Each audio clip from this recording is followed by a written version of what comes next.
Hello students, आज हम समावेशी शिक्षा इंक्लूसिव एजुकेशन विषय के अंतर्गत अध्ययन करेंगे।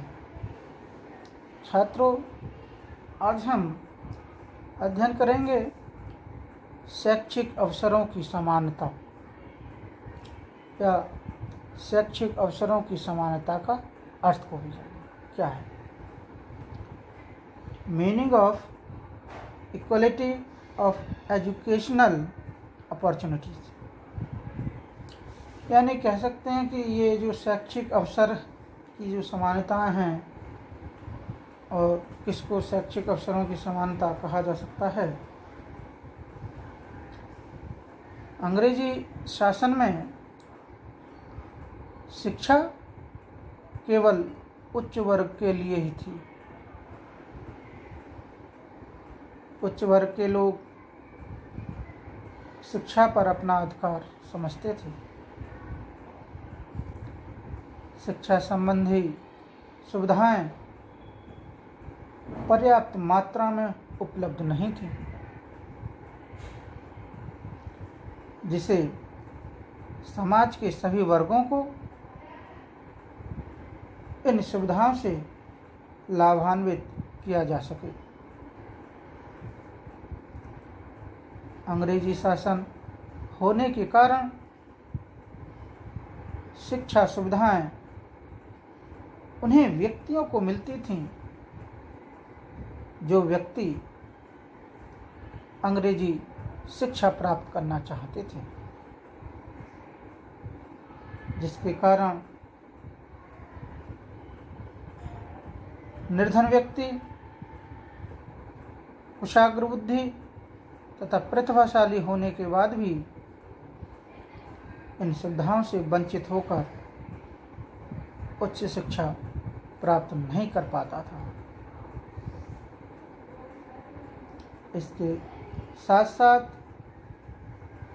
जाति पाति, संप्रदाय, लिंग भी शैक्षिक अवसरों की समानता में बाधक बने हुए थे।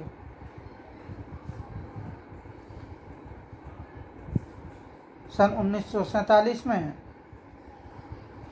जब हमारा देश आज़ाद हुआ था तथा 1950 में संविधान लागू हुआ, तो हमारा ध्यान संपूर्ण समाज के उत्थान की तरफ लगा। वर्गभेद को समाप्त करके सभी को शिक्षा प्राप्त करने के समान अवसर व अधिकार दिया गया। भारतीय संविधान में प्रत्येक नागरिक को मूल अधिकार प्रदान किए गए हैं, जिनमें प्रत्येक व्यक्ति को विचार, भाषण, लेखन की स्वतंत्रता एवं समानता का मौलिक अधिकार है। शिक्षा के क्षेत्र में भी प्रत्येक नागरिक को शिक्षा प्राप्त करने का समान अधिकार है, चाहे वह किसी भी वर्ग, धर्म या जाति का है। छात्रों, अब हम इसकी कुछ परिभाषाएं हैं, परिभाषाओं के संबंध में देखते हैं। राष्ट्रीय शिक्षा आयोग ने भी इस तथ्य को स्वीकार करते हुए कहा है, नेशनल एजुकेशन कमीशन का जो तथ्य है, उस तथ्य को स्वीकार करते हुए कहा है कि one of the important social objective of education is to equalize opportunity, enabling the backward or underprivileged classes or individuals to use education as a lever for the improvement of their condition। यानी उस तथ्य को स्वीकार किया है और क्या कहा है शिक्षा का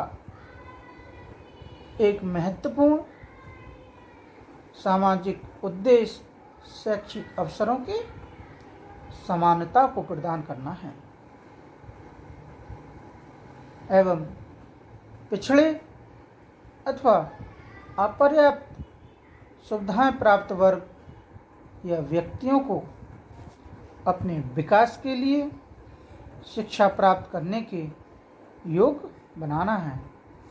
यानी कह सकते हैं कि समाज में जो भी जितने भी धर्म वर्ग लिंग हैं उन सभी को शिक्षा प्राप्त करने के समान योग्य बनाना है। यानी शिक्षा पर सभी का अधिकार है। ठीक है, अगली परिभाषा हमारी ये ठीक, शैक्षिक अवसरों के समानता के संदर्भ में कहा है कि every member of the society irrespective of gender, caste, religion, place and language, etc., will get equal opportunities on the basis of their ability to get education. यानी शैक्षिक अवसरों की समानता से जो अभिप्राय है, जो तात्पर्य है, में कहा गया है कि समाज के प्रत्येक सदस्य को लिंग, जाति, धर्म, स्थान तथा भाषा आदि की भिन्नता होते हुए भी शिक्षा प्राप्त करने की अपनी योग्यता के आधार पर समान अवसर प्राप्त होंगे। हम यूँ कह सकते हैं कि शैक्षिक अवसरों की समानता से अभिप्राय है समाज के प्रत्येक सदस्य को बिना किसी भेदभाव के शिक्षा प्राप्त करने के अवसर समान रूप से प्राप्त होंगे, ताकि सभी बालक अपनी योग्यता, क्षमता, रुचि एवं आकांक्षाओं के अनुसार शिक्षा प्राप्त करने से वंचित न रह सकें। अतः शिक्षा